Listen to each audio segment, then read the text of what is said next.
because I'm at a point in my career where I believe I have significant qualifications, skills, and expertise that I've gained over 25 years practicing law and over 57 years of living life, which affords me an ability to give back to the community.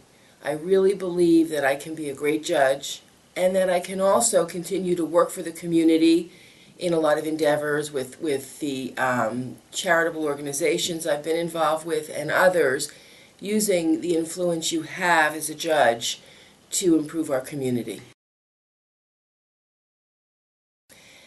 As a prosecutor in Dade County, I worked with Janet Reno's court, which was specially set up to deal with the juveniles. There was a very unique problem with juveniles being used by the criminals, the career criminals, the criminal enterprises, because they could turn the juveniles around much quicker than they were able to do with an adult who might be convicted of a crime and sent away for a longer time. And because the primary philosophy when sentencing juveniles makes the ultimate goal rehabilitation as opposed to punishment, the juveniles were able to be turned around much more quickly.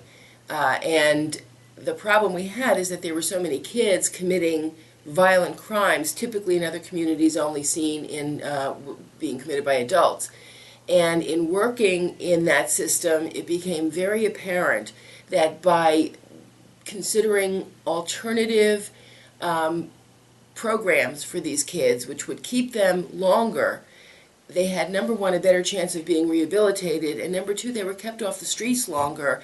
And you can send the message out to a community, in a community, that we are inhospitable to crime. You can make a community inhospitable to crime, because the primary problem is typically with the career criminals who are operating as a business. And if you make it too costly and you make your community inhospitable to them, they'll go elsewhere.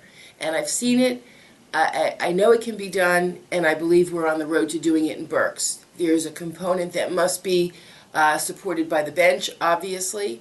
Judges have to be prepared to give tough sentences and to give longer sentences when appropriate. We need the support of the community. We need the support of the businesses.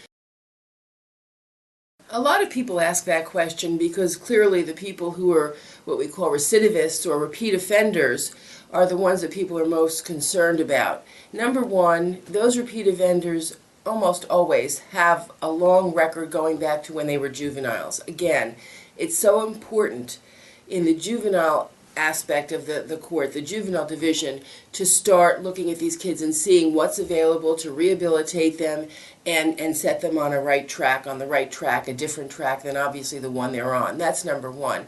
Number two, with respect to the adults who are repeat offenders, you have to realize that there are guidelines which impose restrictions on what a judge can do, but judges do from time to time have discretion depending upon the facts and the circumstances. The judge sometimes does have discretion, and when there's discretion, again, the message has to be sent out. We're not going to brook this. Repeat offenders are not going to be treated friendly. They're not going to be treated, this is going to be a community where we're tough on crime, particularly with respect to repeat offenders, to the extent that the judge has the right, within the parameters given by the law, to use the judge's discretion.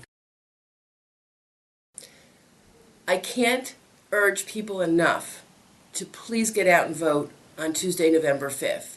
It's really ironic, but people will turn out in greater numbers for a presidential election than they will to elect the local officials who really impact their lives much more on a day-to-day basis. Please get out and vote.